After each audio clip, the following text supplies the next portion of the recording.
na madawat nila kahayag sa Ebanghelyo. Magampo kami kanimo, O Ginoo. Ginoo, pamatiyang among pagampo. Alang sa kalinaw sa kalibutan, aron ang diwa sa pagtao ng pagkamapailugon, mutubon tataliwala sa mga nasunod katauhan. Magampo kami kanimo, O Ginoo. Ginoo, pamatiyang among pagampo. Alang niya tungala sa pangatungdanan, diya sa kagamanan, aron sila mag-aalaga sa kanayan, o magapatunay sa dungog kagawasan sa matag usa. Magampo kami kanimo, O Ginoo. Ginoo, pamatiyang among pagampo. Alang sa tanang panalangin, sa tanang panalibaso, ug alang sa maayong paggamit sa bahandi sa kalibutan, na aron kalikayang kalibutan sa kalisod, kagutom o katalagman, magampo kami kanimo, O Ginoo.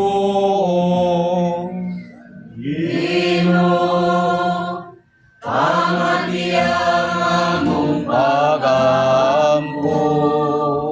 Alang sa mga kagumos, sa mga dinawdaw, sa mga masakiton, o sa talang nagaantos, alang sa mga dumuduong, sa mga bilanggo, o sa talang nga nasa kuyaw, nga makatagamdamon ta sila sa kahupayan, o matalibdan sa kadautan. Magampo kami kanimo, O Ginoo. Ginoo, pamatiyang among pagampo. Alang ka namo, alang sa kapasaliwa sa among mga sala, ug alang sa panabang sa Espiritu Santo, sa pag-usar sa among mga kinabuhi, magampo kami kanimo, O Ginoo. Ginoo, Pamatiyang among pagampo. Alang niya itong tanan nga namatay diya sa kaysahan sa imong simbahan, o katong tanan kang kansang pagtuo ikaw lamang na ibalo, aron nga kauhan sa nang mga balaan, sila makadangan punta sa kapahulayan, di wala nila sakit o kaguol, kundi linaboy walay katapusan.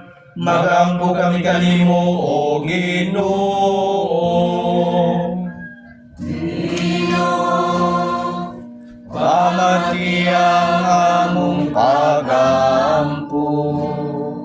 Sa kalipay diya sa kaysahan, uban sa tanang mga balaan, itugyan namo among mga kaugalingon, ug ang matusa ka namo, ug ang tibok namong kinabuhi, ngadto kang Kristo nga among Ginoo. Kanimo, O Ginoo nga among Dios. Ginoo, maluoy ka. Kristo, maluoy ka. Ginoo, maluoy ka. Motinog ang tanan.